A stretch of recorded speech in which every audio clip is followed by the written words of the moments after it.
I chose a name for this segment with "The World is on Fire," and I really do mean that. I want to talk to you why I say that in today's First Five. Yesterday, driving home from the show, I was talking with a good friend about, the controversies ongoing in America and the protests in Hong Kong and Venezuela and the people in the streets in Iran. And really, this time in our era, there is an international upheaval. The idea that people are going to stand up for freedom, and it is a worldwide standing up, being met by a worldwide elitist mindset that is saying, no, you're not going to stand up. You're going to listen to the ruling elite class and just go along with things as they have been. One particular example I want to share today has to do with the efforts in England for the British people who voted to get out of the European Union. This was a big Brexit vote we've talked about many times.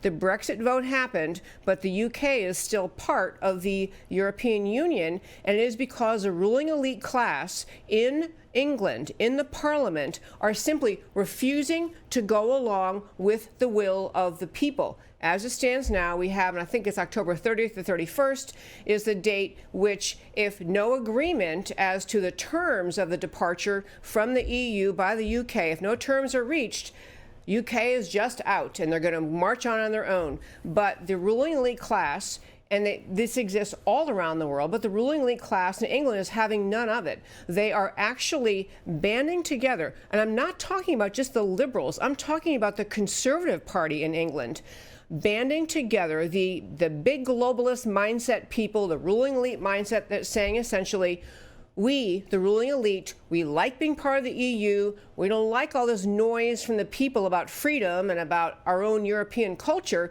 And they are putting roadblocks in the way of having the actual Brexit or the British exit from the EU come to play. The globalist Conservative Party, people in the Conservative Party and the Labour Party banded together. They passed a bill in the House of Commons, which is like their House of Representatives. It hasn't yet passed the House of Lords. But the idea is they're trying to put in place a law that will prevent the UK from actually leaving the EU unless they get a deal with the EU, which essentially what they're trying to do is permanently prevent the UK from leaving the European Union. It is a slap in the face of the voters who overwhelmingly worked very hard to push the idea of an exit from the European Union, a slap in the face of the majority who won. And this is the same mindset happening throughout Western Europe. There are numerous other member countries of the EU wanting to fight back and get back their nation, their sovereignty, their idea of their own country's nationalism, and finding roadblocks. The EU is not very interested in letting those countries do that. I want to read you a tiny little quote. There was a member of this is the Conservative Party in England, so it should be kind of like our Republicans. There's a gentleman named Dr. Philip Lee. He's a member of Parliament, and he withdrew from the Conservative Party a couple of days ago, sent a letter explaining why he was withdrawing from the Conservative Party. He's upset about this idea of Brexit. And the specific thing I want to share with you, it has to do with my theme of this First Five today, about the idea that the world is on fire for freedom. This was a sentence in the letter this guy sent to the party, the Conservative Party, withdrawing as a member of that party. He said, sadly, the Brexit process has helped to transform this once great party into something more akin to a narrow faction where an individual's conservatism, with quotes around it, is measured by how recklessly one wishes to leave the European Union. Perhaps more disappointingly, and this is the big language, perhaps more disappointingly, has increasingly become infected with the twin diseases of populism and English nationalism. And this fire for freedom is ongoing. This is not going to be a Boris Johnson is just simply not going to surrender, so onward they go. But this fight for freedom, this idea of standing up for freedom, is what's happening in Hong Kong as they are pushing back against Chinese totalitarian control. We'll talk about that a little later in the show. It's the same thing happening in the Middle East, in Iran, the people marching in the streets saying, you mullahs are not going to control our society. You are not going to repress our freedom. The Iranian people are trying to stand up for freedom. It's the same thing happening in Venezuela. The people of Venezuela standing up up against the evil of socialism, fighting for freedom.